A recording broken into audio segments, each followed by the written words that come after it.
What up, what up, what up, everybody?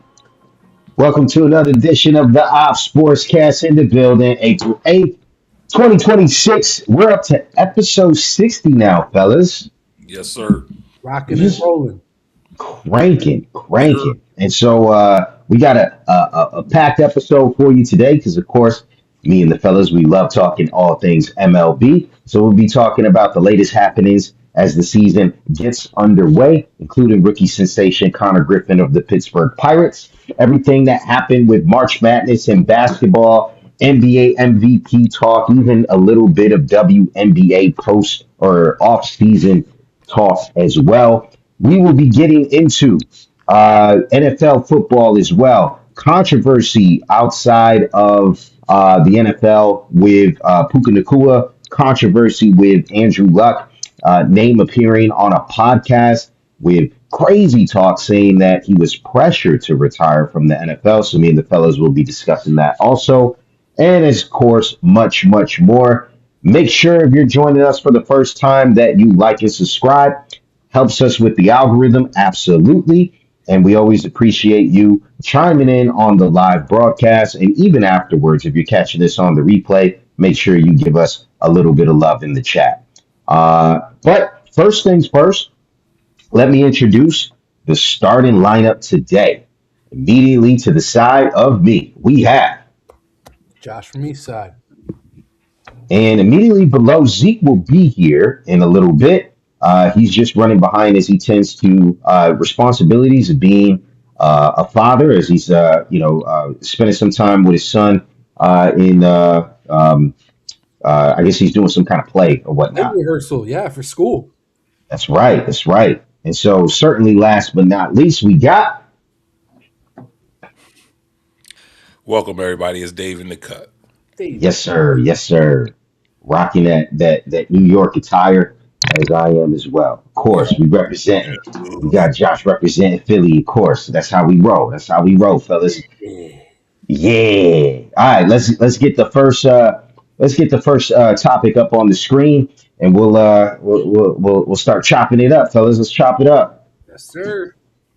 MLB corner. Yeah. Yeah. So Connor Griffin, and I will say this, he got called up a few days ago, which was kind of odd only for this reason, I will say. He got called up not during opening day. And a lot of people suspected it was because the Pittsburgh Pirates were putting pressure on the young man to agree to an extension before they would bring him up to the majors. A few days later of his call up, not only does he have just a smashing kind of debut, but the kid secures the bag for 140 million over 9 years. Big dog. Let me come to you first, Dave. Any of this surprise you?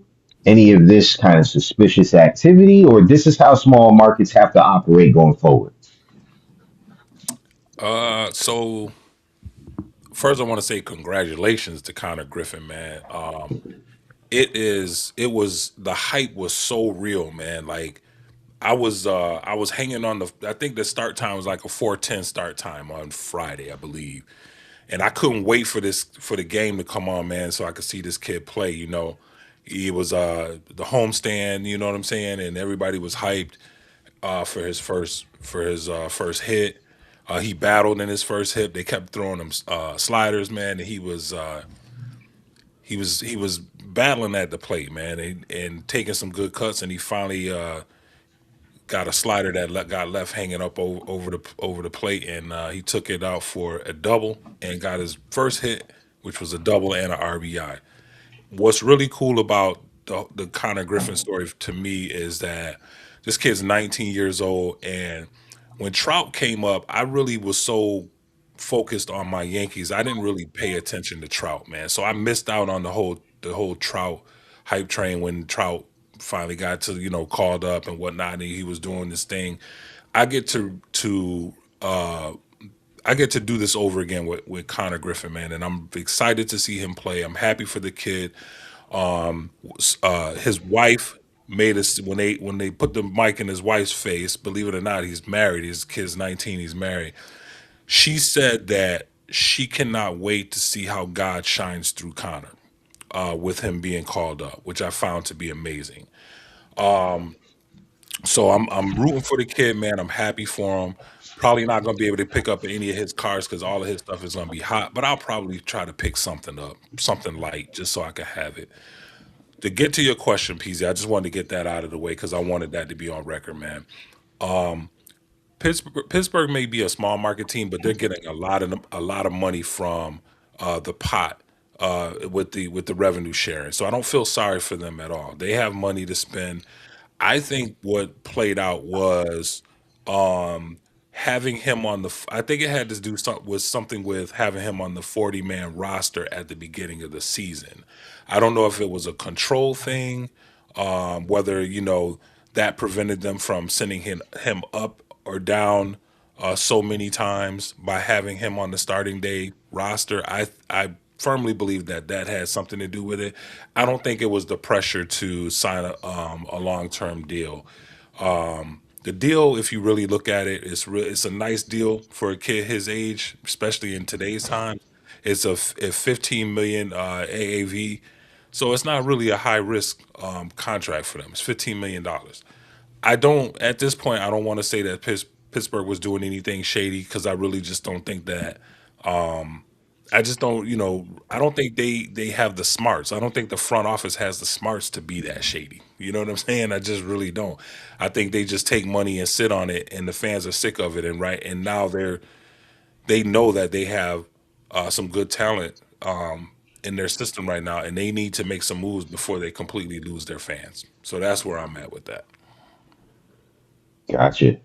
Josh, you got anything you want to add to that? No, all I can say is at 19 years old, if you took the span of Connor Griffin's young life, that's 7.36 million, 7.37 million per year of his 19-year life. That's how much money this dude just made in a single come up. Big respect. And the beauty of it is it's a 9-year deal, right? So it'll be 28. He'll be prime to go out and get that maximum deal. Absolutely. You know what I mean? And Yeah, so he'll probably touch 500-600 million if he pans out to be what everybody thinks he's gonna be. that is crazy. Yeah. So for those who aren't familiar, obviously when you get drafted into like the NFL or you get drafted into the NBA, generally speaking, you get like some kind of rookie contract. The higher you are and as a draft pick, obviously the more money you get paid, and you can become rich right away. In the MLB, that's not always necessarily the case. A lot of times these guys are if you're a highly touted prospect, you might get a signing bonus to join the MLB team. But if you're somebody who maybe was a late bloomer, maybe got a little bit of fanfare, but not enough to secure the bag while you were in the minors, and then all of a sudden you had a big come up, you could be waiting a long time before you could receive that potential payday. And so, small market teams like this, what they do in order to hang on to that young talent for longer, because so many of those teams in the MLB, especially small markets, end up having to get rid of that young talent before they're able to form a team around them, such as what might be happening with Paul Skeens. Obviously, if you pay attention to MLB, a lot of people are speculating that the man is going to be a future Yankee. In other words, he's not going to be long with the Pittsburgh Pirates. Small market teams will do these kind of moves because rookies in the MLB, they generally start with a 6 year clock until free agency, generally speaking, when you can actually get that bag. And so, there's a few years after, I think it's after 3 years, you get salary arbitration where you go in front of a judge and kind of argue your case. I think we actually saw that happen with School, right? Where he got that record arbitration win this past off season. For obviously winning the Cy Young multiple times, and the guy is just a stud. But you could be getting paid like, you could not be rich and be like front page of all the the sports books. You know what I mean? And so for someone in his situation to be able to secure the bag and maybe give up an extra 3 years of free agency eligibility to be bona fide rich at the age of 19 absolutely makes sense for a lot of these young players, but they're giving up the back end big payday to secure the bag while they're in their younger years. So I totally get it from a prospect point of view, and so kudos to Connor Griffin for getting that bag. All right, well, I guess we'll leave it there. Touch on this real quick, PZ. So you were talking about arbitration. I just kind of want to put this out there. When arbitration happens, a team and the player go before an arbitrator, and the team actually has to point out all the faults of the player and why they're not worth the money that they're asking for, which is crazy to me. In 2022, Aaron Judge went to arbitration with, well, he avoided arbitration, but they settled because the Yankees were only trying to he wanted 21 million. They were trying to give him 17 million. Okay, and and this is like Aaron Judge was like the star of the team. They settled on 19, but he became a free agent. You know what I'm saying? And all he did the next year to prove how much he was worth was go out and break the American League home run record that had it stood for since Roger Maris broke it. And so he ended up, getting a $300 million plus deal because the Yankees, wouldn't give him the bag early. They tried to take him to arbitration, try to play him, and they end up having to come out for it. So, what up, Big Zeke? Big Zeke in the building. What's good, brother? He can't hear us. Oh, nope, I can't hear you. Are you muted? Yeah, I Not was muted. now. I didn't want to come in hot. My bad. You good? Okay, cool, cool. Sorry, Hey, sorry welcome, about that. welcome, Zeke. No, it's all good, bro. So we was just getting underway anyway. Do we have that Joe Adele video, fellas? Yes, sir. You ready for it? Let's jump right into that, man. Bing.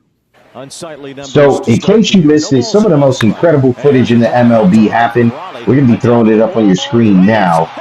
And he comes Joe in to Adele, I don't think I've ever seen anything like this, but Because it's never happened before. yeah, I don't think it's ever happened. It was just spectacular footage. Joe Dell of the Anaheim, or actually the Los Angeles Angels, right?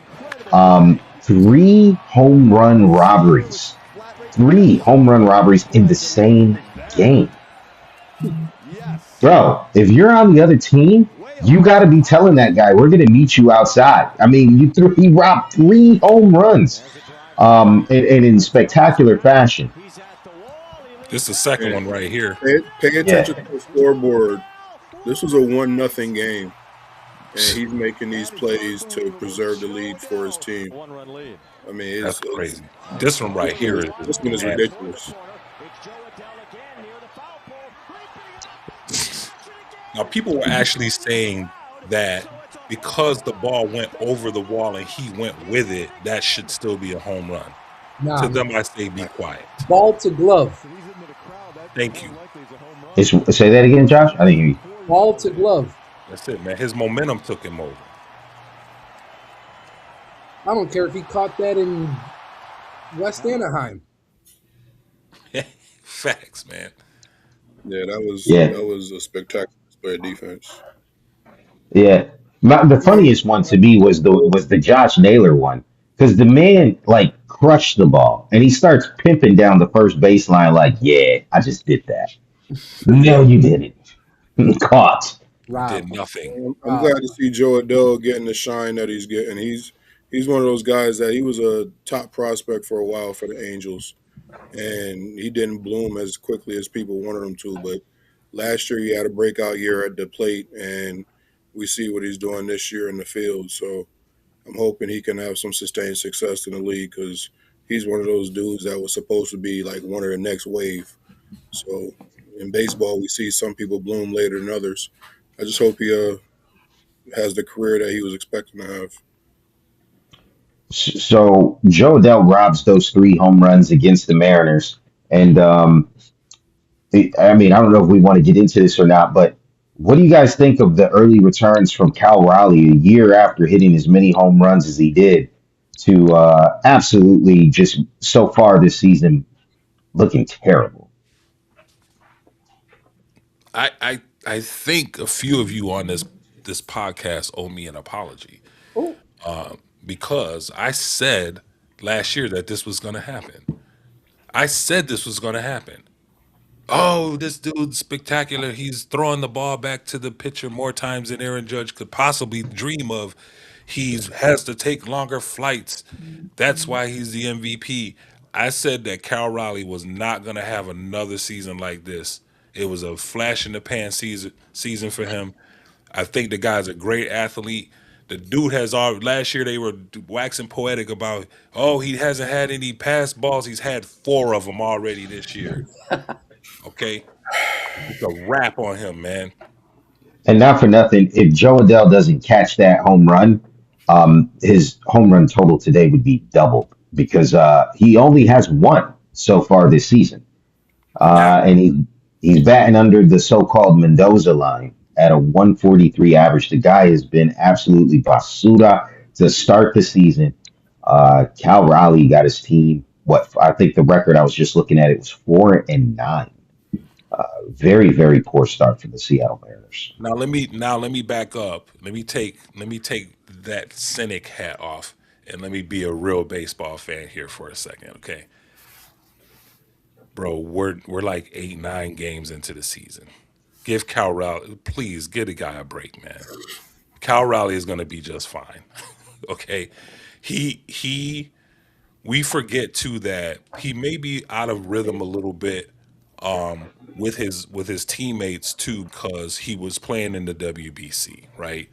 Can we just can in all seriousness, can we give Cal Riley and people like him a break, man? We're 9 games into the season. Let's I heard people were talking about Paul Skeens baseball cards were going down in value because he had one bad start and all of this nonsense. Can we please stop with the nonsense? Cal Raleigh is going to be fine. And I actually think Cal Raleigh is going to hit probably 40 to 45 home runs this year.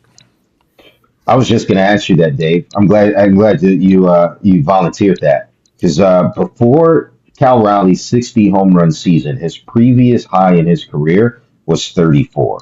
Hmm. Maybe this is just a return to the mean because he's never hit 40 home runs in a season until last season. Right. And Zeke, do you want to tell them what the difference maker is over there in Seattle? We talking Kevin Seitzer? Yes, we are. That's I why. miss that dude. I miss That's that dude why. so much. That Yes. Kevin Seitzer, for those of y'all who don't know, is the Mariners hitting coach. He was a longtime hitting coach for the Atlanta Braves, and when he left, it was very noticeable in our dugout, and it was very noticeable in Seattle because Riley hit 60. Julio Rodriguez had a big year at the plate. Randy Rosarena had a big year at the plate. So yeah, Kevin Seitzer is very very good at his job, and I have faith in him that he's going to get Raleigh back on track sooner rather than later. Yes, indeed. Yeah, well, let's stick on the Mariners for a little bit, and let's transition to a former Mariner. We wanted to bring up a story about Ken Griffey Jr. As it relates to his thoughts and opinions on George Steinbrenner. Um, I'll turn the floor over to Dave because I know this was something that you wanted to kind of bring up and address. Yeah, so I didn't want to play the video because I felt like the video has been played enough. Maybe while I'm talking about it though, maybe Josh can dig it up. Maybe some one of you guys can help Josh send him some notes to pull it up. But the skinny of it is King Griffey Jr. He loves to tell this story about George Steinbrenner and why he loves telling people if the Yankees were the last team to only and the only team to offer him a contract when he was playing, he would have retired because he would not have played for the Yankees because of George Steinbrenner.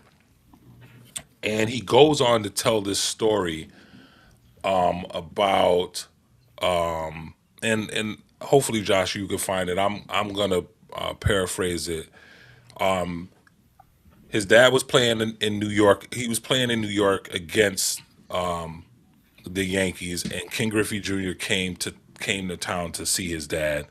Went to the stadium, went to Yankee Stadium, and his dad had him in the dugout. And the Yankee security guard came to them and said, George doesn't want any kids in the dugout. So Ken Griffey Jr.'s father says, "Well, this is my son," and the guy said, it's the rules. It's what you know." So Ken Griffey Sr. tells Jr., "Okay, I'm going to take you into the locker room, but before we go, I want you to look out at third base." And at third base was Craig Nettles' son, taking ground balls. And so the what I took from it, and I think what the Griffeys wanted people to take away from that was that this was happening because Ken Griffey Jr. was a black kid and Craig Nettles' son was a white kid. This was George Steinbrenner being racist towards Ken Griffey Sr. And what's always bothered me about this story is that, as a father, in that moment, and listen, far be it for me to tell King Griffey Sr. how to be a father, King Griffey Jr. how to raise his kids based on his quote unquote reality of the situation. But for me personally, I feel like King Griffey Sr. did his son a disservice by turning this situation into, look at that. They don't want you here because you're a black kid, instead of, well, son, these are the rules that they have in place, and you are actually in the dugout, and Craig Nettles' son is actually out on the field, which is not the dugout. And he didn't say anything about the kid couldn't be out on the field. He said they didn't want kids in the dugout. And so I feel like this was a perfect opportunity to show his son, the right way to do things, and to, by following rules and by saying, we have to respect the rules of this stadium and we have to respect what they have here in place. Now, what really struck a chord with me is all of the stories lately that have been coming out. Former now, you guys know my all time favorite player, is Daryl Strawberry. And Daryl Strawberry ended up playing for the Yankees, and he came to the Yankees at a time when his life was not the greatest. He had a scarred reputation. There was a lot of stuff that had gone wrong in his life, and George Steinbrenner picked up the phone and called him and said, "I want you to come play for the Yankees. I'm going to put you up in a house, in Fort Lee, New Jersey, and you're gonna come play for the Yankees, and you're gonna do the right thing, and you're gonna be a superstar here. You're gonna rekindle the greatness that you have." And so Daryl Strawberry came to New York, and he came out this week because he was in town. They were doing a celebration this past weekend, and I'll see if I can find the post, where he talked about George Steinbrenner. He talked about what a great man he was, and how he took a chance on him when he was basically, a down and out loser, and somebody whose word wasn't really worth anything. He talked about how George Steinbrenner got him out of financial debt, and helped him, to focus on just playing, recovering and playing baseball, and not have to worry about the things that were dragging his family down, or him down, worrying about, trying to support his family. And there was another gentleman that came out as well, and I wish I could remember his name. I'll look it up, Chris. While when we pass the topic off to you, Zeke, and to Josh, I'll look it up. But there was a young man who was a ball boy, who wasn't a ball boy, but he became a ball boy. He got caught vandalizing on the wall at Yankee Stadium. Back in at old Yankee Stadium, he got caught. The police caught him and put him in the. There's a lot of people don't know this, but there's actually a precinct at, there's a central booking precinct at Yankee Stadium. He got caught. George Steinbrenner goes down there, and he says, what was he doing? And they said he was graffitiing on the stadium. And he said, give him to me. This guy's a Latino kid, and George Steinbrenner took him and gave him a job as a ball boy. And I'm looking at these stories, and I'm looking at I'm looking at how every opportunity King Griffey Jr. gets to tell this story about George Steinbrenner, it's kind of starting to irk me. As much as I like Junior, hearing this story over and over again is starting to irk me because George Steinbrenner is not here to defend himself, first of all. Second of all, I have not heard a single story from any minority that's dealt with George Steinbrenner that said he was a racist. I haven't. So I need to know. Am I tripping? Am I going too hard on Griffey? Like, what do you guys think about this You guys situation? want to hear it real quick? I got the clip. Yeah. I came up to visit my dad, and it was just me and him, and got to the ballpark early. I'm sitting in the dugout, and security guard comes over and says, "Hey, George doesn't want anybody in the dugout." My dad was like, "What? He's my son." So he goes, "All right, hey, go in my locker." He goes, "But before you go, look at third base. It's Craig Nettles' son taking ground balls at third base."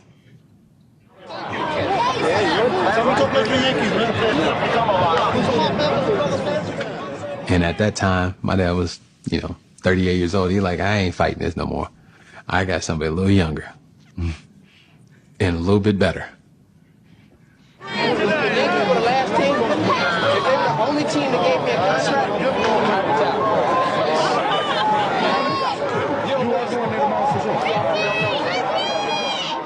There's certain things that a dad drills into you as a kid that just sticks with you. And that was one of them. I mean, What, to beat the Yankees? yeah.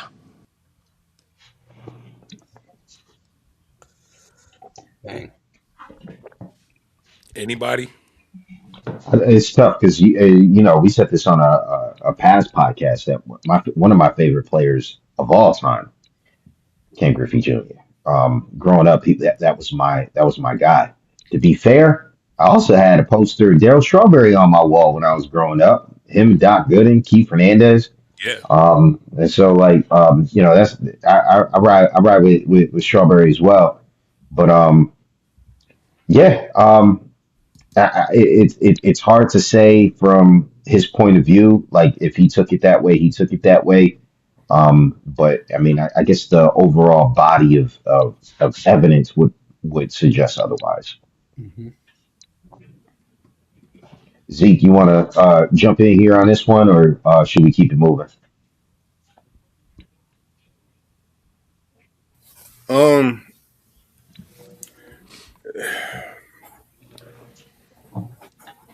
I've heard this story for a long time. It's not recent.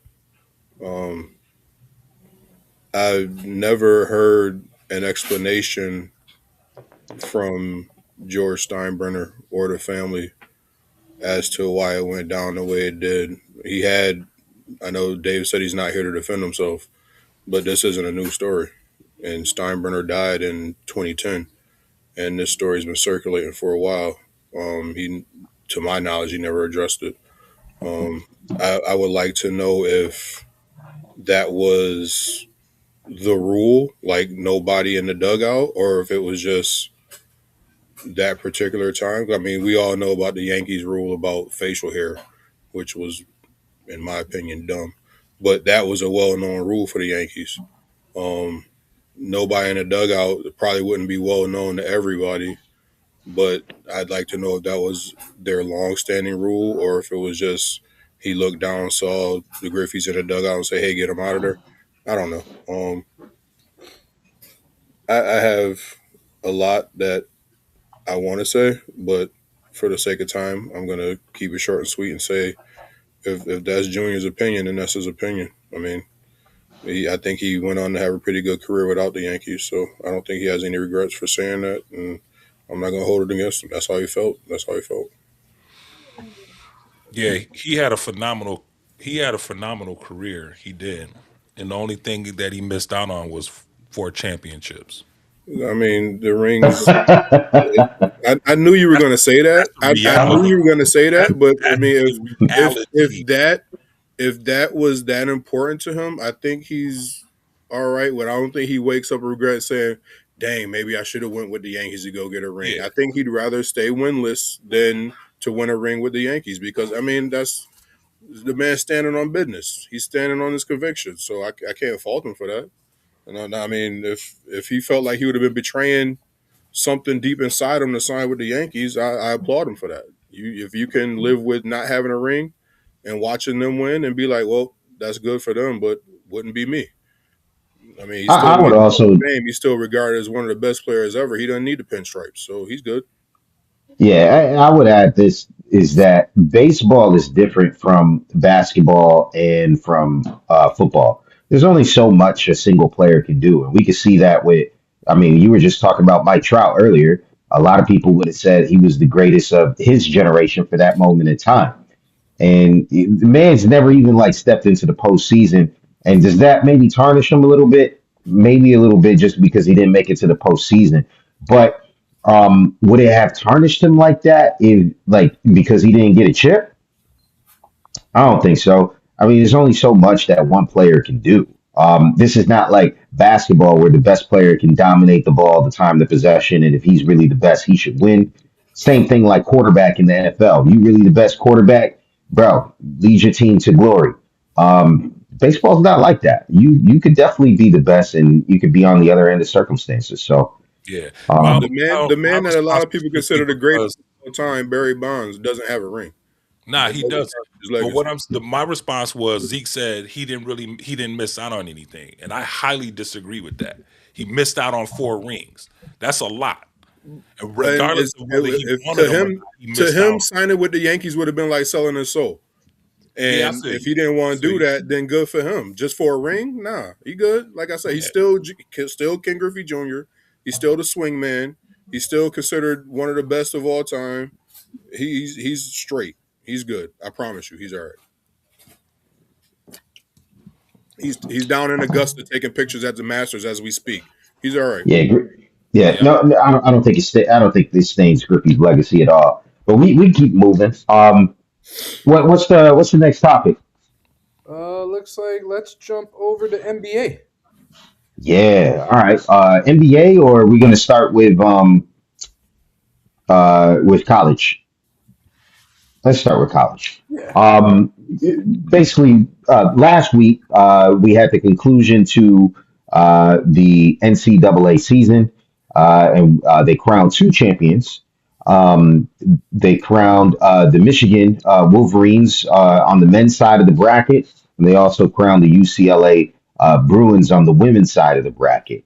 Now, on the women's side, we see that maybe there was a little bit of a stain on the whole Final Four process itself because of what transpired after the South Carolina UConn game, where we saw probably the two greatest coaches in the sport, Gino Auriemma, also Dawn Staley, former WNBA lore, get into an argument at the end of, I would say South Carolina's stunning defeat of UConn in the fashion and the way that they were able to carry that out. Um, Now, to Gino's credit, if we would have gone live maybe a few days ago, to Gino's credit, he has since apologized. But this was after many people have called for him to step down, or that that many people are saying that he's getting old and grumpy in his older years, and saying that this was a stain on his character and his reputation that he has built over his years. And so I'll throw this up to you firstly. Um, Given the way that the or excuse me, not WNBA, excuse me, the the women's side of the bracket finished, um, is what happened between Gino and Dawn? Do you think that takes away from what should be celebrated, which is obviously UCLA's accomplishment? Naturally, with those two names, two giants in the sport, is going to get a lot of shine. Um, to Dawn's credit, she really didn't dwell on it. She wanted to move on from it immediately. UConn issued like a blanket apology, and I think Gino came out afterwards with a more personalized apology. Um, but Dawn, like right after the game, she wanted to move on from it. Um, and put the focus on South Carolina versus UCLA. So it was a big story, but shout out to UCLA, who I read a stat about the Big Ten's dominance in college sports this year. I believe they were the first conference since 2006 or 2007 to win the title in football and both women's basketball and men's basketball. The last conference to do that was the SEC. And it took me a minute because I'm like, wait a minute, UCLA just won basketball's tournament. But then I remember with realignment, UCLA is part of the Big Ten now. Go figure. Um, and then you look at what the Big Ten's doing in hockey with, I think Minnesota won the Frozen Four on the women's side, and you got Michigan and Minnesota in the Final Four for the men's side, and one of their teams won wrestling. So Big Ten is really tearing it up in college. But shout out to UCLA, shout out to Michigan. I'm glad UConn didn't win anything, mainly because I'm still bummed about Duke losing in the fashion that they did, and then the way Gino handled his loss. I'm glad UConn went home empty-handed. So yeah, personal win for your boy. But yeah, shout out to those two for winning the chip. And Dawn Staley, I saw her catching a lot of flack because she's made it to the last, I think, three finals in a row and lost. But people neglect to remember that I believe she won like either the last two before the last three that she lost, or two out of the three. Like Dawn Staley really turned South Carolina around. And I don't think she gets the credit that she deserves for being as good of a coach as she is. And just a few more seconds, I also noticed, and a lot of other people noticed, that Gino only has beefs like this with women coaches. Now it could be just a matter of the top rivals are always coincidentally women, but his infamous rivalry with Pat Summitt. Um, that was big back in the '90s when Tennessee and UConn were. I mean, credit to Gino because his greatness and his dominance has spanned all these years, but it only seems like he comes at women coaches like this. He really doesn't do this with men's coaches or men coaches. So I don't know. Maybe it's just a coincidence, or It's a maybe it's recruiting just beef. you think it's a recruiting Zeke, thing?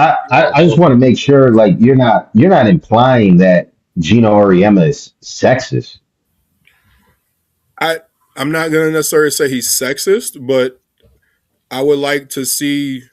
It would be nice to see him this fiery with other men.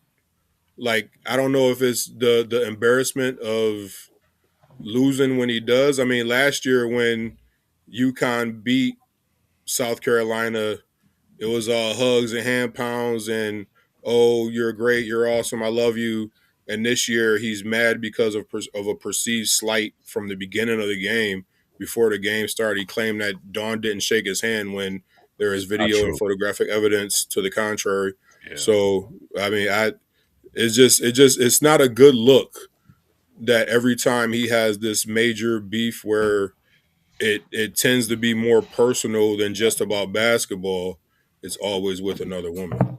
So is he sexist? I'm not gonna go that far, but I mean, the man is like coach for many, many years of a and I've women's never basketball heard of him team. having a beef with a dude. That's what I'm saying.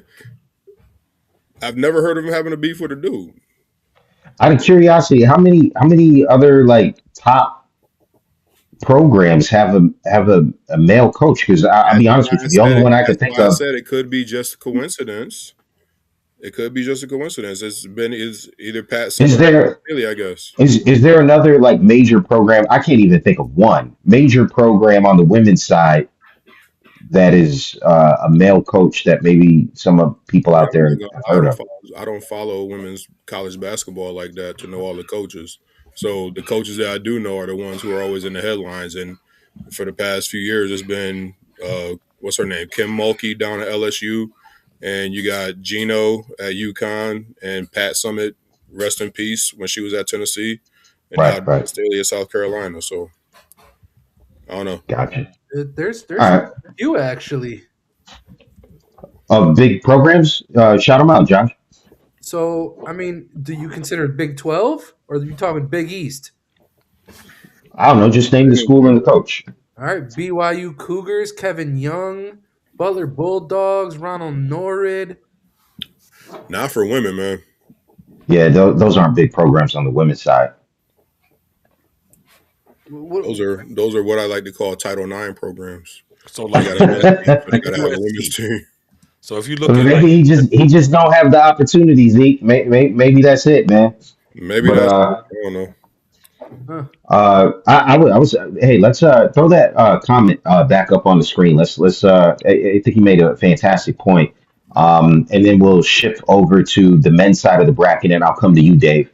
Brady says, great achievement for that UCLA team. Interesting contrast between the women who stayed with their team for 4 years and the men who seem to be transferring every year. Hey, that's a fantastic point. As we shift over to the men's side, I don't know how many people had Michigan winning it all, but their star player is a transfer, and maybe to Brady's point, that had something to do with it. What do you think of how the men's bracket unfolded, Dave? And is there any validity to that train of thought? well, this is the first year, man, that I really barely watched any of the tournament. North Carolina went out, and Hubert Davis got fired as a result, and I was good with it. I didn't care how the tournament went after that.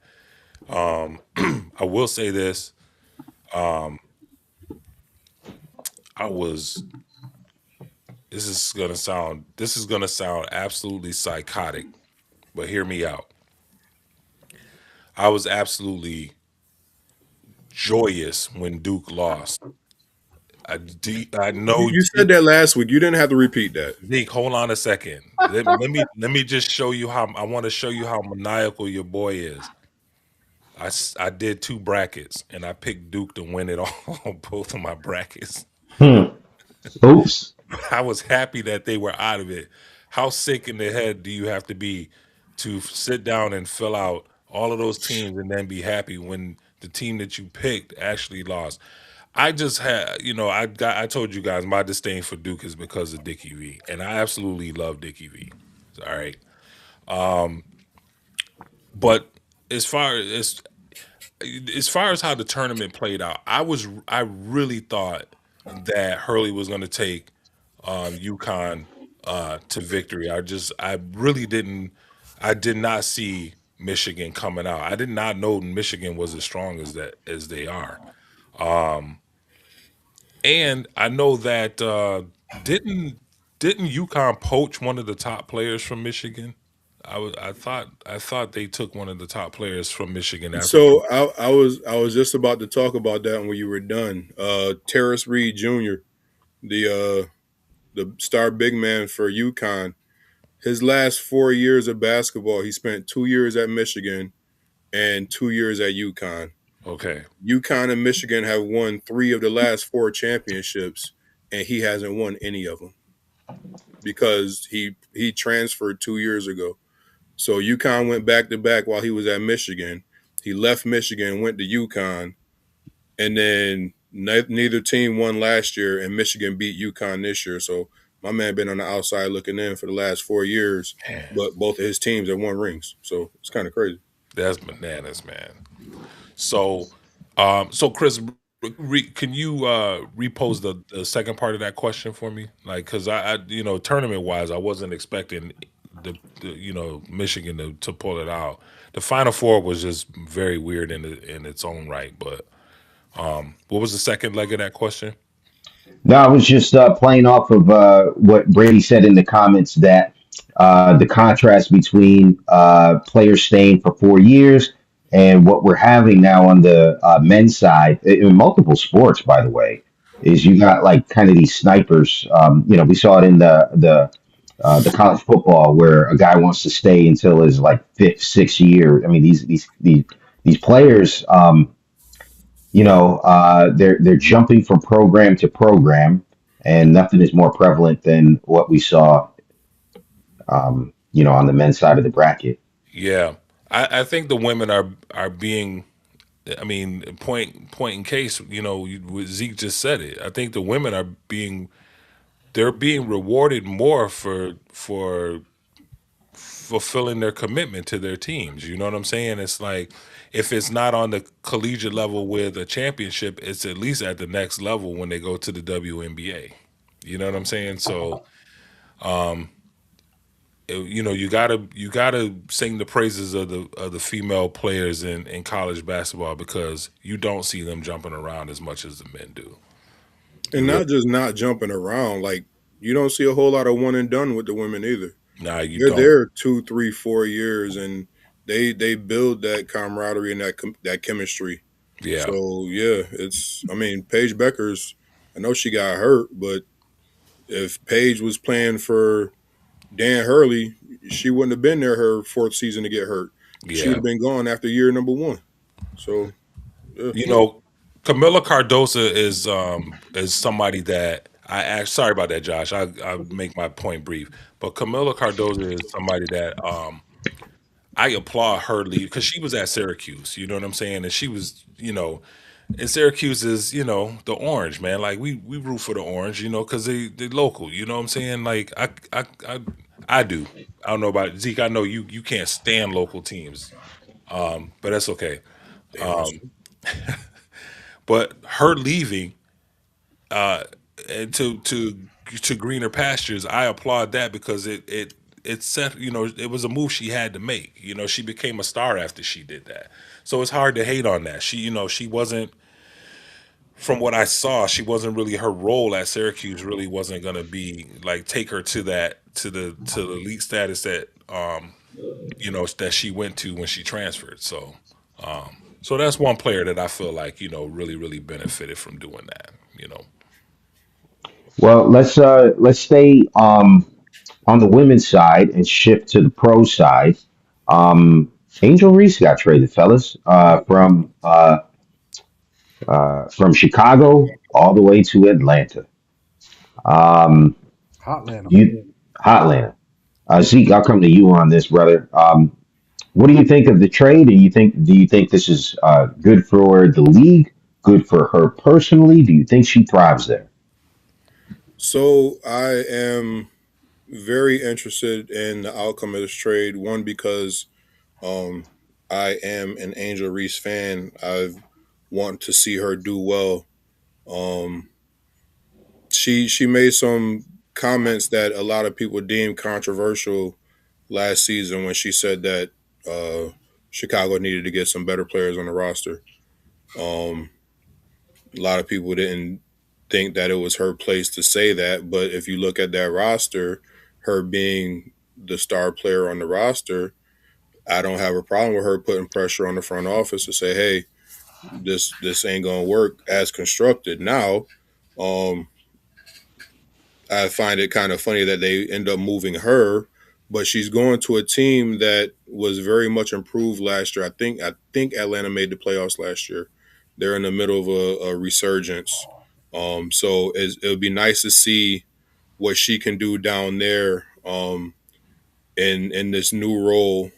She's going to be playing with fellow big Brittany Griner. So we'll see what those rebound numbers are like. If she's still going to be relied on to get the bulk of the rebounds, or is she going to be able? I saw some clips of her working on her outside game a little bit, so I'm interested to see the role that she's playing. But one of the biggest things I took away from this trade was she got traded for 2 first-round picks, next year's pick and the 2028 pick. If Chicago still sucks when those picks come up, one of those picks could very well be Juju Watkins. Yes, it could. Juju is considered one of the next big things for the WNBA. But what's her name? I want to get her name right. I believe her name is Hannah Hidalgo. She's another one who's up and coming.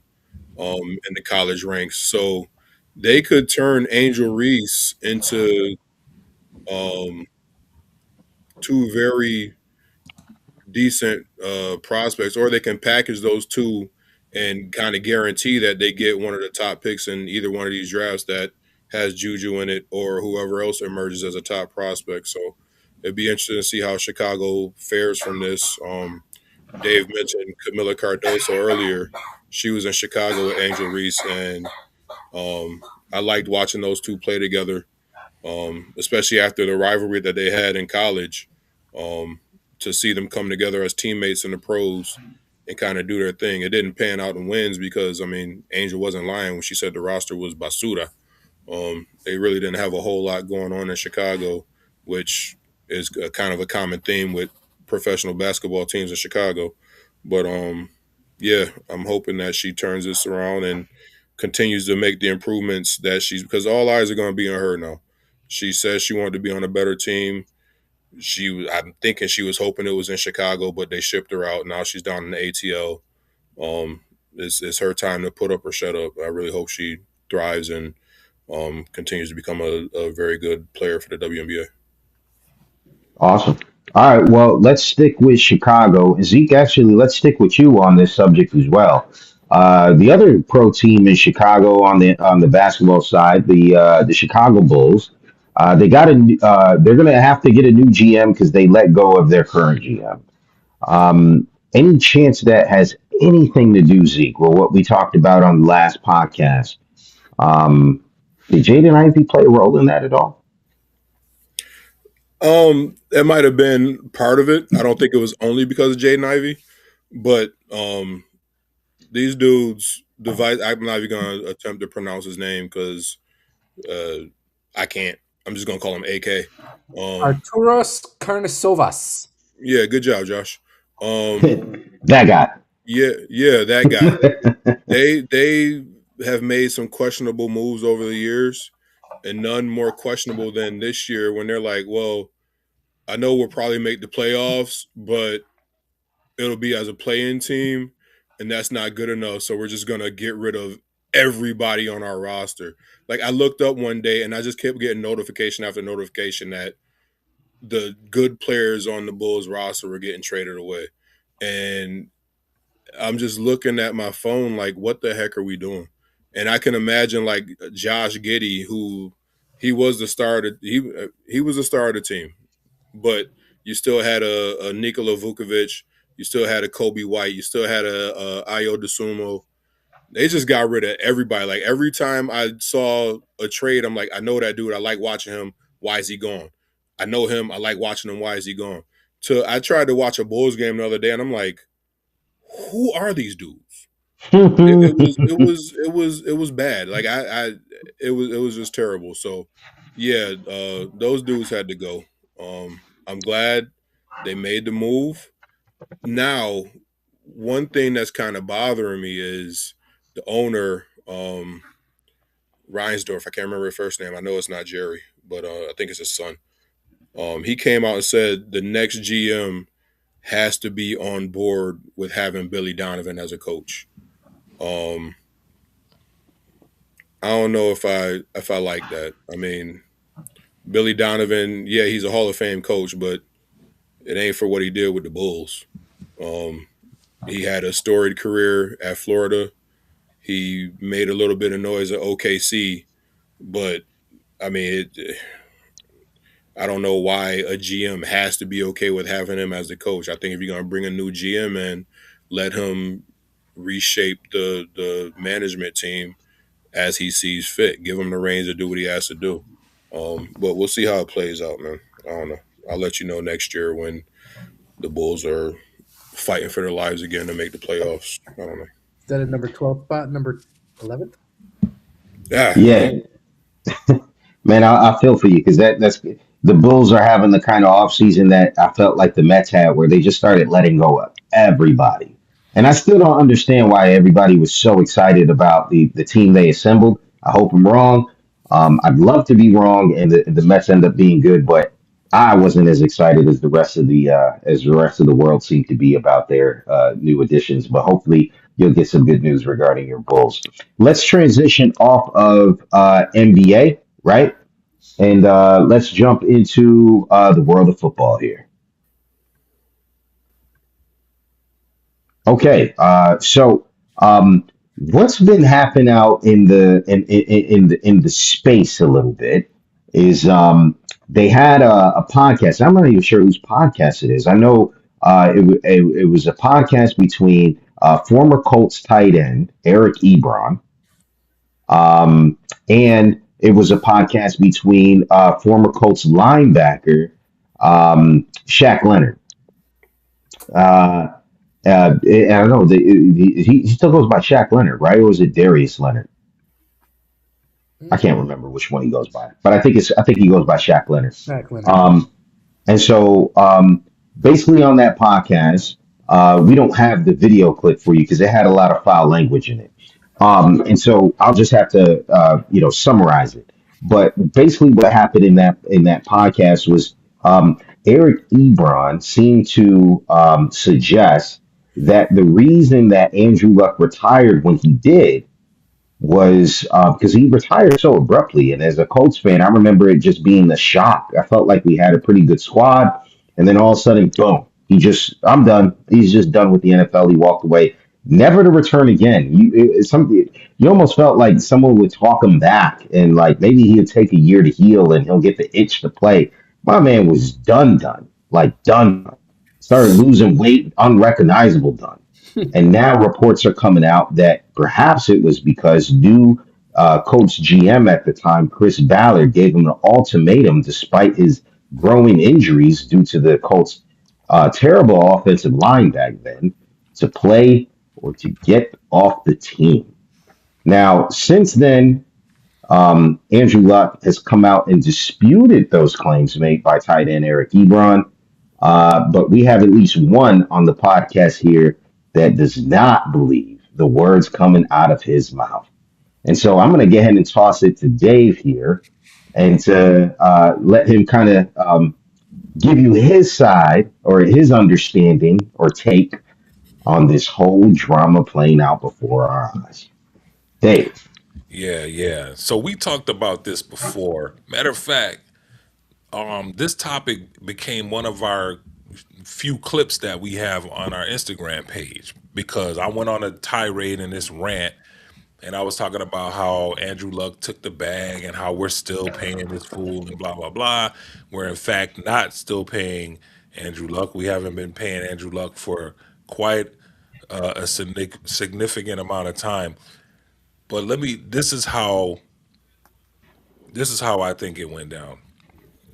What I think is that I do feel that Ballard gave the ultimatum to Luck. It wasn't supposed to go public, but it did. Okay, somebody somewhere found out. Somebody talked about Andrew Luck retiring, and obviously he was at that game. He was on the sideline, and it leaked, and people found out.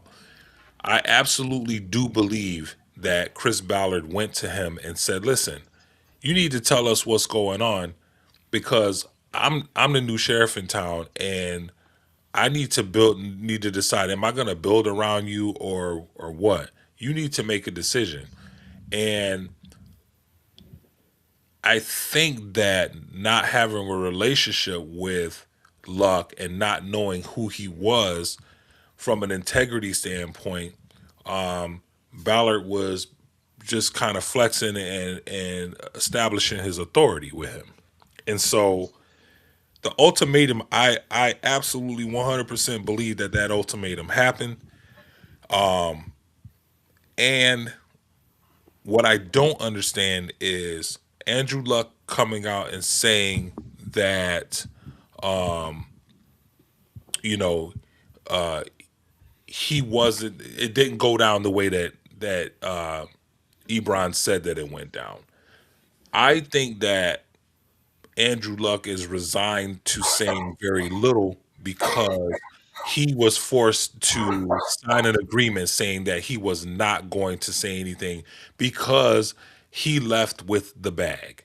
He quit on us and they gave him the bag, right? When you take the bag, there is an assumption that you are going to take the bag and be gracious. You're going to take the bag and you're going to leave waxing poetic about the team that you just left. Basically, in this situation, I'm going to say quit on, because I do understand that Andrew Luck, he dealt with the injuries and stuff like that. But the fact that he took the bag, that's the part that sticks with me. If you're hurt, leave. Okay, if you're hurt and you don't want the injuries anymore, then retire and you take what you've made already and you leave. But the fact that he took the money, and I think that was all a Ursay play. I don't think Chris Ballard had anything to do with that. I think that was all Ursay. He's been a good guy. The community loves him and all of this stuff. That was purely Ursay. But now Andrew Luck is coming back saying, "Oh, it didn't play out like Ebron said it did," and I feel like it did. I don't trust anything that Andrew Luck says because he's over at Stanford right now. He's trying not to. He doesn't want the drama. He doesn't want any. He doesn't want to kick up any dust. But again, he took the bag. So taking the bag, he's going to be he's going to be pro Ursay and he's going to be pro organization, but he ain't going to be pro former teammates and he ain't going to be pro Ballard. That's just my opinion. I mean, someone offers you millions of dollars. I don't know how you'd be like, you know what? I can't in good conscience take this money, man. When they're not asking you to do anything for it. I mean, he's literally walking away. But perhaps there's some validity in what you said, Dave, because I mean, it could be under that assumption, like, hey, you say good things about our organization. I could absolutely see that. I fully expected after Ebron made those comments for Andrew Luck to deny it. I fully expected it, which is why when I first saw it pop up, I was there like, hey, did anyone see what Andrew Luck said like in response to this? And then it was about a day or so later where he was there disputing those claims, which didn't surprise me at all. I would have been more surprised. He would have been like, yeah, maybe there's some truth to that. But yeah, I don't want to think you're right, Dave, but the logic is sound. The logic is very sound. Now, I will say this. That is not the reason I want Chris Ballard gone. No, He's done plenty other things to right, warrant that. right. But this just gets me even more upset. If there is actual truth to this, he should have been gone so long ago, bro. It's not even funny. Yeah, he should have, man. Here's a let me just add this little piece in there too. If there was here's another scenario. But it's not really another scenario, it's just a playoff of this, right? Ballard comes and gives the ultimatum. Ursay loves Luck and is like, listen, this is getting ugly. This is what we're gonna do. Okay, we're gonna let you retire. We're gonna say you're stepping down, and I'm gonna give you the money. I'm sure Ballard was not happy with that because that money counts against money that he has to play with to go get other players, right? So the other wrinkle could be Ursay was the problem. God rest his soul. Ursay was the problem because he was the one that was in the middle. You got Ballard saying, "Listen, man, I'm the new sheriff in town. Either you're gonna play or you're not. If you're not, you need to pack your stuff up and leave." Here's Ursay. He's a great guy. Andrew Luck saying, "I deserve more than that. I've given my body to this team. Blah blah blah." And then Ursay goes, "Yeah, you have. And here's some money for it." And you're gonna walk away. You've been a model player. You've been a model citizen since you've been here. The fans love you, and I could see Ballard pushing back on that. No, don't give him the money, Jim. We're gonna give him the money. That's what Jim's saying, right? So I could see that whole scenario playing out. At no point did Andrew Luck not one time say, "Nah, I don't want the money. I'm just gonna walk away." He's like, "Yeah, give me that bag. I'm taking it." Yeah. And you know, I'm taking it. And you know what? Forget you and the horse you rode in on. So No pun intended, right? where's the integrity? Where is the Andrew Luck integrity in that scenario? There is none because the money won. You know what I'm And saying? there's some truth to that, man. There's some truth to that. It's hard to dispute that. And I think most Colts fans would agree with you too, because I saw They'll definitely agree with my take on Chris Ballard should be gone because I saw on a Colts page on Facebook where it was asking the crowd like, "Hey, who do you think the Colts should draft?" They had the choices of wide receiver, a linebacker, and I think the third one might have been like a defensive lineman. And in the comments, I went immediately because I knew which one I wanted to pick, but someone beat me to it. They said a new GM. And I was there like, Right, darn it, I was going to say that. But oh right. well, beat me to it. Tons and tons of likes right on that comment. But I think that's kind of the consensus in Indianapolis. Josh, you want to get in on this? No, all I can say is at the time it was the largest contract in NFL history with Andrew Luck. Right. Featured 87 million in guaranteed money and a $140 million 6-year extension.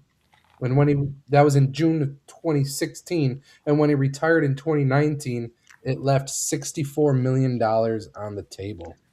And so, I mean, just knowing, man, $64 million is just under half of the contract. That a That's a lot of money, man. lot of money, Right. man, a lot And to he just took walk it. away from. He took it. Mhm. Yeah.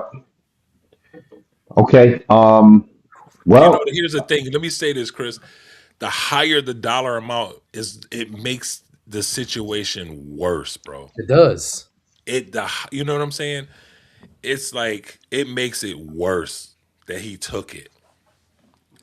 The integrity thing for me is out the window. The model citizen thing is out the window. Mr. Integrity took $64 million to never play again when all he had to do actually was just walk away because he wasn't entitled to it. I don't care how nice he was not entitled to it Did he because ask for it? he did not play for it. Did he ask for it? I mean, who knows? I don't Was know. it an ultimatum? I think he was going to walk away from it anyway, whether Jim gave him the money or not.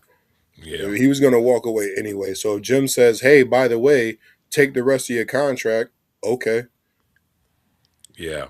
Let me end my take with this. I am not judging Andrew Luck, but I'm gonna tell you why, man. Because sixty You four just said the million man dollars. had no integrity. No, listen. No, no, no, no, no, no, no, no, no, no, no, no, no, no, no, no, no. I said this is where the integrity piece comes into play. All right. This is when the check on the integrity comes into play. When you have Jim standing in the room telling, talking to the fans, looking in the camera, we gave him this money because he's always been a man of integrity and blah blah blah. And then the stories come out and it's like, oh, you could have said no to the money and you could have left that 64 million for our GM to go and buy even more injured players, and stack our roster with even more busted players like he's been doing for years. But instead, you decided to walk away with that $64 million, knowing that you were never going to play another game for the Colts, knowing that the new GM was trying to build a new team and we could have used that money. That's what I'm saying. The integrity, If integrity if Jim says, Irsay gave him that money with the understanding that, all right, you're gonna take a year or two. Like if they had a conversation about him taking a year or two off and then coming back to play, and he never came back, cool. I could yeah, understand you being upset and questioning his integrity. But if there was no side deal like, yo, I'm just gonna take a break and come back, and Jim said, well, take the money while you're thinking about it. If Andrew said, I'm leaving and I'm done playing football, and Jim said, well, thank you for what you've done for this organization, take the money, and he's like, okay. I don't see how. I'm not questioning his integrity for that. The man offered him $64 million to stay home and enjoy his retirement. Check this out. I love my job. If they said, "Yo, go home and we'll pay you," okay, I'm Yo, listen. going home and So getting listen, paid, bro. bro, listen. That's the point. you can That's the question my point that I integrity all was you want. making, As long as Zeke. those checks Right. are clearing, I'm Zeke, cashing them that's the checks. point. That is the exact point that I was making. What I was saying was this. What I was saying was, at the end of the day, I'm not going to judge Luck because we're all human, and $64 million is a lot of money. We could sit here all day long and say, man, I would walk away from that money if it really, man, listen, $64 million I is a wouldn't. lot of That's money. a whole lot right there. Yeah. It's a lot of money, I just bro. don't understand. I don't understand how I could question his integrity when Show of he was hands. offered the money. He didn't. He didn't walk into So, gunpoint and say, "By the Show of way, I hands want the right rest of now. my contract." Show of hands right now. All of us are Andrew Luck, and we go home to our wives that we're married to right now, and we say, babe, boss offered me $64 million when I was leaving, and I said no. How Yeah, I probably many of wouldn't have a how wife no many more. of us are how many of us could say that the key to the front door of our house will work 5 minutes after that happened? it wouldn't even get to the front door. My wife would be yelling at me while she was telling me to go back to the manager and grab that money. Right. Yo, Your wife be there like, I'm sorry, Josh, he got hit too many times. He has nah, CTE. He'll man, take she that bring money. Josh with her. Yeah, She He'll bring don't take Josh that with her. money. Josh don't has let something to say to you. Wait a Say second. it. Can I read something though? In an ESPN article, I know we're beating a dead horse here, and our time is probably up. But shortly after the news of Luck's retirement broke Saturday night in 2019, Colts owner Jim Irsay estimated Luck might be losing out on $500 million in potential NFL wages by retiring at the time that he did. It's a tough thing. Look, he's leaving 450 million on the table potentially. Irsay said. I mean, $500 million, and he's saying, you know what? I want to have my integrity. I have to be able to look Ty in the eye, T.Y. Hilton, look my teammates, look coach, look Chris, and say, I'm all in. And he just didn't feel he could do that. That's Jim Irsay trying to explain away to the fans, bro. Oh, no, man. Oh, no. Like, That's you, him trying to explain away. He's gonna miss out on $500 million, and so we just gave him $64 million. Come on, guys. I would. The only thing I would push back on is that and obviously I'm a Colts fan, Dave, but I really don't think the money matters in this situation because when you have a talent like Andrew Luck walk out the door, you are not going to be able to throw those $64 million at anyone else that is going to help you compete that season with that talent level.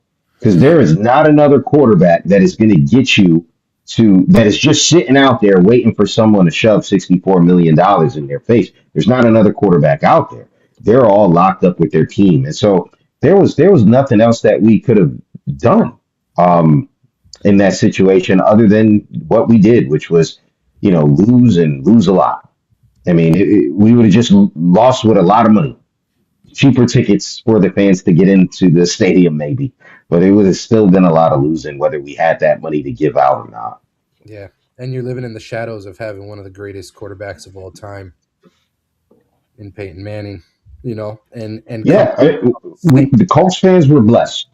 Yeah. Right from Peyton to Andrew Luck, we were blessed. We were thinking like, man, how fortunate are we? Generational quarterback after another. It wasn't meant to be. Now you got Danny Dimes and Danny Dimes. Yeah. Yeah. Thanks for rubbing that in, Josh. No problem. Hey, Let's. listen, for the sake of time, we only got a couple minutes. We got to get into one more topic here, but let's talk about money. Let's talk about contracts. Let's talk about potential generational players. And let's throw out this next portion of it in Mr. Puka Nakua for the LA Rams. I love how Dave put this together. Is Puka Nakua tripping? Listen, depends on how you define tripping. But Right. let me open this up here because I've been listening to a lot of what you guys have been saying, and I love it. I'm learning, I'm growing. But I would say, without throwing shade on issues, that we see come to light a lot more, especially in today's society, with mental illness and with people who are struggling with forces that are unseen. Um, I don't want to get too heavy on this topic, but I do think it's worth talking about, and here's why. Because just a topic ago with the NBA, we were talking about Jaden Ivey, we were talking about the Bulls GM being cut, and we had a little bit of a chit chat back and forth in our group chat. But Puka Nakua is one of those players that when he is on the field, he is by far an asset. I mean, if you drafted Puka Nakua in your fantasy this year, you were loving it. There were some hit or miss games, and if you were Dave Jones or Dave in the cut, you were like, "Where's Puka showing up? Why isn't Puka showing up?" But then all of a sudden, Puka is the reason that you're winning games back to back to back. Puka won me my fantasy Thank champion you, thank you. on And one so, play. yes, and so Puka, no doubt, undoubtedly, has proven himself to be the an elite player in the world of NFL. And with that said, he continues to be in the spotlight negatively for his off field and in the locker room, for that matter, issues. And so, is Puka Nakua tripping? It's a good question. And I would say, knowing how I open this with the unseen attacks that a lot of our generation deals with today. Not to say that it's new to humanity, but it's in it's heightened, I would say, because of how we are exposed to information and how we are exposed to so many luxuries that are afforded to us. I feel as though Puka is definitely the victim of a rocky, unstable beginnings to life and does not know how to manage the stardom and the fortunes that come with his eliteness. And as the sources have stated, he literally had to check himself into a rehab program, and it's said that the LA Rams front office is basically saying, "Hey, listen, we know what Puka is. We know the value that he brings to a team, but we're not willing to just sign the man and give him whatever he wants if he's going to continue on with these antics." And so I applaud the LA Rams organization for standing on business and for making sure, putting Puka's mental health on the importance scale, if you will, than rather just paying him and and letting him slowly implode. Um, so I just wanted to touch base on that. Puka definitely just praying for him, man. Praying that he gets the help that he needs. Praying that he kind of wisens up, and really at the core of it, man, he's Jesus. Like, honestly, he needs a divine intervention. For sure. Yeah, I mean, you said it all, Josh. Zeke, did you want to jump in here, Dave? I just, the dude is just super talented, man. But anybody could kind of see this coming. He's kind of been in the public eye. His longtime girlfriend. They broke up. There were some stories of infidelity there, and then she end up, being pregnant, and he didn't, the baby could possibly not be his, and all this other stuff. I think that kind of sent Puka on a, it kind of third railed him a little bit. You know what I'm saying? He acts like somebody that touched the third rail, and he's super talented, man. But he gets on that field, he just turns into a completely different person. But I think the persona on the field is like starting to follow him off the field, and far be it for me to judge him. He's young. He's been in the public eye a lot. Him and his ex, they were a very popular couple on social media and stuff like that. I was reading an article about how That's kind of how they were kind of like the face of a a young couple generation, with their social media presence and whatnot, and then it kind of all fell apart. And so now the end result is the Puka Nakua that you see on the field. He's like the Tasmanian devil. But yeah, again, you can only pray for him, man, and just hope that things turn out better for him. He got to stop biting people on the back. An That's arm. that is insane. That's nuts. Yo, I saw a video. Of course, everything gets around. I saw a video of this man literally passed out on some party bus with girls like all around him just dancing, almost like he literally was passed out, and these girls are just All around, huh? all around him, and I'm like, this cannot be good. Like this, No, this man. guy is not. He's not in a good mental state right now. Nah, man. I tell you, It's scary, man, because he's so talented, and you just don't want to see. You don't want to see him go down that path, man. He's just too young. So hopefully it's he gets it together, man. Hopefully he gets some mentoring. Maybe some of these vets will get in his ear or whatnot. But yeah, that's all I got. Hmm. I'll tell you what, it's something about star wide receivers in the NFL, man. A lot of times you get these diva wide receivers that I mean, they just start acting out. They just start acting wild. But in this case, I mean, to his coach's credit, saying that he's kind of been a model citizen, at least in the locker room, which is usually not the case with a lot of these diva wide receivers. Although he's got a great role model, I would say, inside of that locker room with Devontae Adams. Yeah, Long career, model citizen. Doesn't really have that kind of typical star player, wide receiver diva mode. When many people have considered Devontae Adams to be the best of the league for many years of his career. And so maybe he just needs to reach out and get that kind of help he needs to kind of get himself back on track. But something about that wide receiver position, man, it just maybe it messes with your head or something. I don't know what it is, but we see a lot of players at that position kind of go off the rails. Love of money is the root of all evil. yeah, it is. Yeah, well, let's close with our final topic, um, which is just a brief look at, or actually, I think Dave, you wanted to talk about. Oh, okay, yeah, yeah, we'll throw it up to Zeke.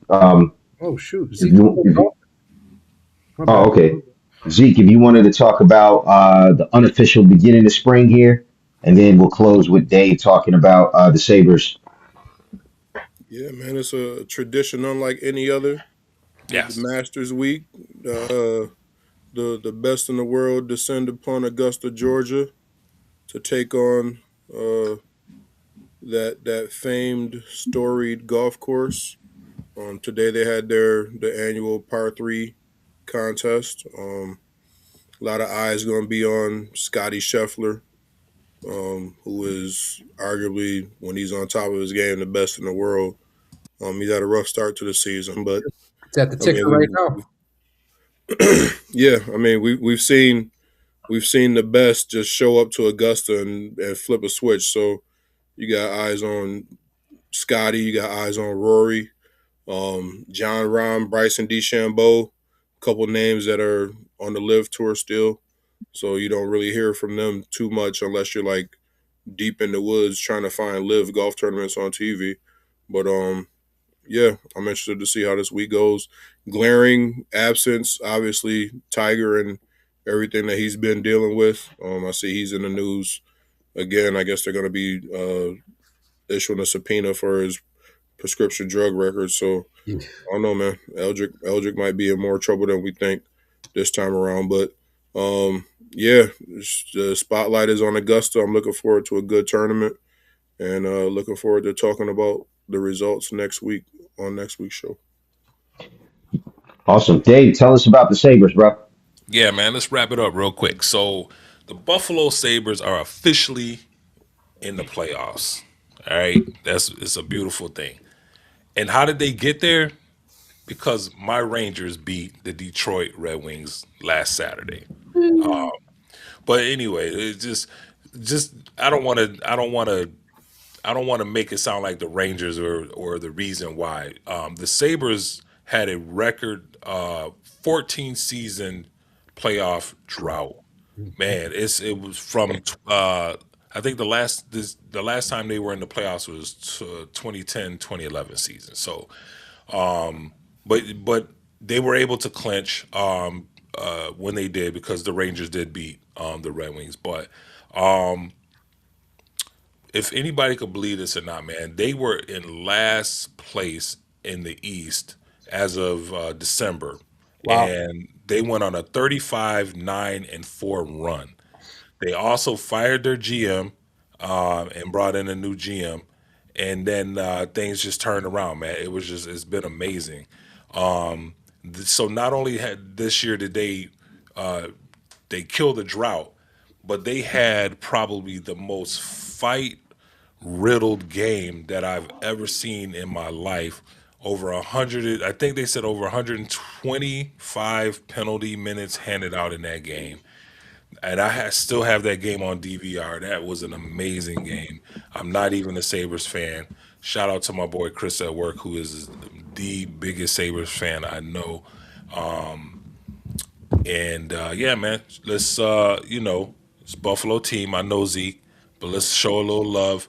Because the Islanders and the Devils and the friggin' Rangers, they're not doing it for us. So we might as well show some playoff love to the Buffalo Sabres, man. So All that's right, shout out to the Buffalo Sabres, man. yeah, man. As a Finally make it. podcast, I remember they used to have that juice, but way back in the day, Dominic Hasek, right? He used to be on the Sabres. yeah, man. And that's back in the day when they used to be good. I remember Tony, them man, days. he was the beast. Yeah, that's right. That's right. Well, guys, if you've stuck around with us this long, we appreciate you first and foremost. If you have stuck around this long, make sure that you like and subscribe. It definitely helps us out. Your support is always appreciated. Make sure that you join us on Facebook and also our Instagram accounts as well. We'll